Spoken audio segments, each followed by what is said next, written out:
How do you define the spoken word? It's one of the most original forms of artistic communication where stories and lessons were passed down from generation to generation, kind of like word of mouth. In this video, we will be looking into what makes a songstress, the reality of the ever-changing medium they occupy, and how it affects the body of work. Today, we write some of it down in a book we refer to as the Vocal Bible. This is The Game Unfolded, and we bring to you the evolution of spoken word.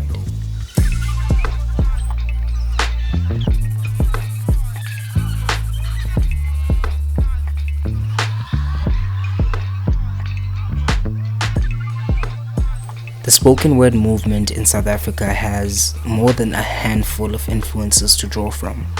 People like Brawili, whose writing and activism helped bridge our country's freedom struggle with the Black Arts movement in the US, or Lebohang Mashile, whose award-winning lyrical and gutsy poetry has gifted her with a career spanning 2 decades. But what do you get when you give spoken word rhythm?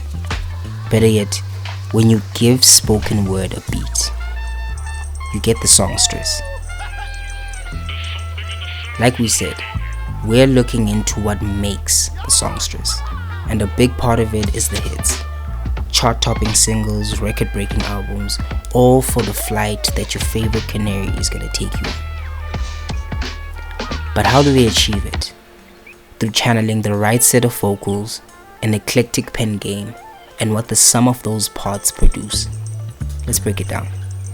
Firstly, you have your melody, rhythm, and harmony. But these are relatively basic concepts, especially if you've ever been in a school choir or something. Then you have the soloist's range. Vocal range is defined as the distance between the highest and lowest notes with 4 main ranges: soprano, alto, tenor, and bass. Secondly, we have the pen game. It's true when they say that writing is no fun, but having written is what feels like a Friday night. In our opinion, one of the most important aspects of songwriting is not in the act of writing, but the ability to be present. According to Jack Antonoff, songwriting is not necessarily the skill that you have to put words together better than other people. It's more like you have this net to catch it. A songwriter didn't think of those words, they knew to grab it.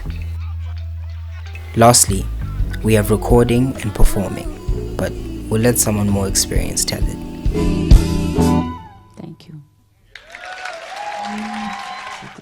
I like to record because that's like perfecting a moment, where performing live is creating a moment, and I really enjoy that. It's so good for me, and I just thank the Most High that I have an opportunity to do it, because I don't know what I'd do if I didn't do this. All these elements put together are packaged and productized into what is known as a body of work. Albums or LPs, mixtapes, EPs, and compilations, playlists that have definitively shaped how we perceive the way music is housed. On the other side, we can't help but wonder how the rate at which the music is consumed affects how artists create their music.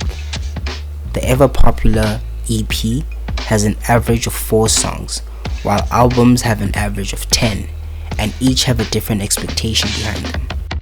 Less songs in the body of work means less room for mistakes, but aren't these the mistakes that you need in order for you to grow as an artist? Who knows? Maybe artists were better off just speaking their mind.